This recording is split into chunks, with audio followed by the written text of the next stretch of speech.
안녕하세요. 김광삼TV의 김광삼 변호사입니다. 오늘은 부모님들이 굉장히 관심을 많이 가질 거예요. 특히 이제 미성년자를 둔 부모님들, 소년 사건에 대해서 이제 말씀을 드리려고요. 소년 사건은 우리가 보통 14세 이상 19세 미만의 아동 청소년이라고 할 수 있겠죠. 소년들이 저지른 범죄를 우리가 보통 소년 사건, 소년 형사 사건이라고 그렇게 얘기를 합니다. 그런데 일반적인 성인 사건에 비해서는 이제 특별한 취급을 하죠. 일단 뭐 형량이 있어서도 상당히 고려가 되고 그러는데 자기의 자녀가 어떤 이런 소년 사건, 범죄에 연루가 되면 일단 가족 자체들이 굉장히 멘붕이 와요. 그래서 너무나 다 힘들어하죠. 더군다나 어린애인데 전과가 생기게 되면 사실 앞날에 있어서 먹구름이 있는 게 아니냐 그런 생각을 많이 할 수밖에 없고, 어떻게 해서든 이제 전과를 만들지 않으려고 부모들은 굉장히 노력을 많이 합니다. 그런데 일반 형사 사건에 비해서 오히려 소년 사건에 대해서 절차를 좀 모르는 경우가 좀 많이 있죠. 근데 제일 중요한 것은 소년 사건 같은 경우에는 가정법원 소년부에 송치가 되거든요. 서울 같은 경우는 서울가정법원, 지방에는 이제 소년부 사건으로 이제 취급이 돼요.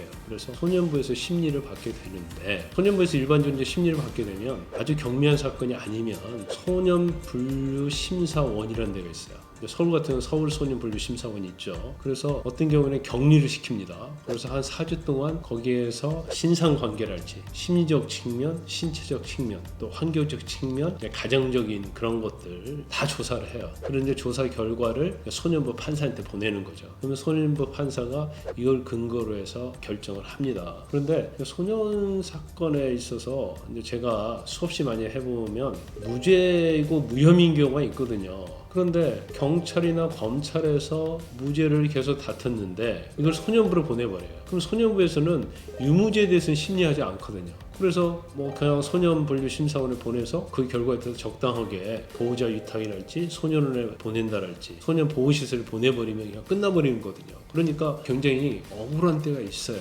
그래서 두 가지로 볼 수 있어요. 첫 번째는 무죄를 다투는 사건에 있어서, 그러니까 죄가 없는 걸 다투는 사건에 있어서 가정법원 소년부로 가버리면 거기에서 다투는 거죠. 우리는 그런 죄를 저지르지 않았다. 뭐 예를 들어서 강제추행을 하지 않았다. 예를 들어서 도둑질을 하지 않았다. 이렇게 다투면 죄가 상당히 무겁다고 생각되면 그 소년부에서 다시 검찰로 보냅니다.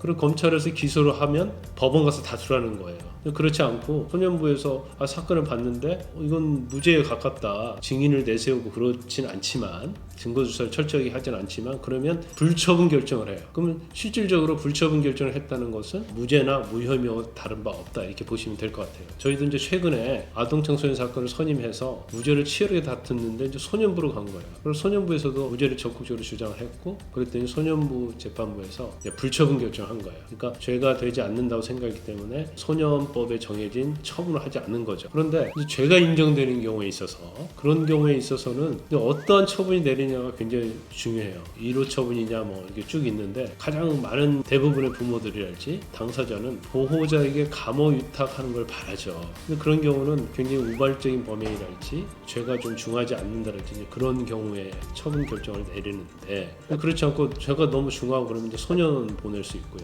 그래서 소년 보호 감호시설 보낼 수 있어요. 근데 이 과정에서도 이제 변론을 어떻게 하냐가 중요합니다. 그래서 정상에 관한 거, 애의 어떤 범행의 정도랄지 가정 환경이랄지 이런 것들이 영향을 미쳤는데, 학교를 앞으로 계속 다니면서 보호자의 보호, 교육이 있어야만이 앞으로 재범의 위험성도 없고 애의 미래를 위해서 얼마나 좋은지, 그런 것들을 이제 변호사가 전문적으로 적극적으로 다퉈줘야지 판사가 보호자에게 감호 유탁을 하는 거예요. 물론 이제 보호자 감호 유탁하는 경우도 꽤 많이 있지만 그렇지 않는 경우도 굉장히 많아요. 그러면 부모 입장에서는 뭐 소년을 간다고 하면 거의 뭐 교도소 가는 거 똑같거든요.